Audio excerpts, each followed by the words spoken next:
war in Vietnam separated you and me. Why does God permit these things as dirty as can be? I hope and pray when you come back, you love me tenderly. Richard Milhous Nixon, born in 1913, now retired in San Clemente, California, an attorney at law in Whittier, California, an American legislator, and 36th Vice President under President Dwight D. Eisenhower in the Republican Party.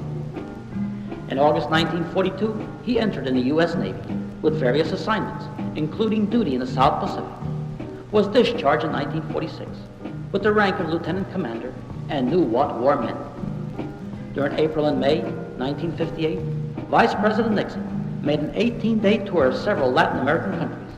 Even though his visits were well received, he encountered a number of anti-U.S. demonstrations thought to be inspired by communist agitators.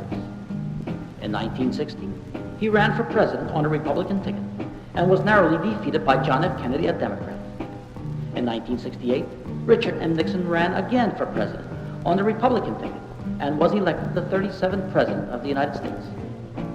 Even though he stopped the Florida East to West Coast barge canal to save taxpayers' money and to save wildlife and its inhabitants, he ordered the U.S. development of manned space shuttle and broadened space exploring so the United States would be number one. During 1972, he was re-elected president of the United States. During his presidency, he was the first president to visit China and to talk to Communist Premier Chou En-lai, and was the first to visit and to see the old historic Chinese walls. Also, he visited Communist Moscow, Russia, and was such a brave man, and as high a president can stand, and had the courage to visit Kiev, Ukraine, and place a wreath on the graves of the unknown Ukrainian soldiers who died during the Second World War. The communist leaders of Moscow, Russia themselves were unable to attend, fearing to lose their standings in the Russian government. Such a great man was President Richard M. Nixon that he stopped the 30-year war in Vietnam and brought our boys back home, no more to kill or be killed. He personally met the last ones who came off the plane, who were prisoners of communist Vietnam, who were crippled and war-shot. He shook their hands, he hugged them, and with tear-filled eyes had love for our fighting boys that no other president ever had. And for this, the love of God is upon him.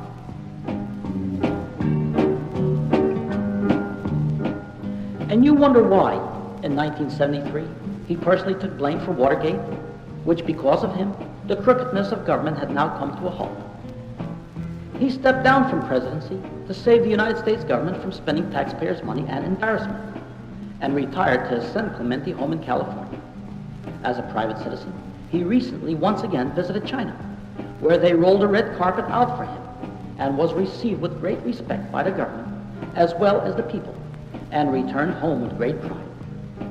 For these good deeds he'd done while he was president, the name of Richard Milhous Nixon will never be forgotten in the United States history.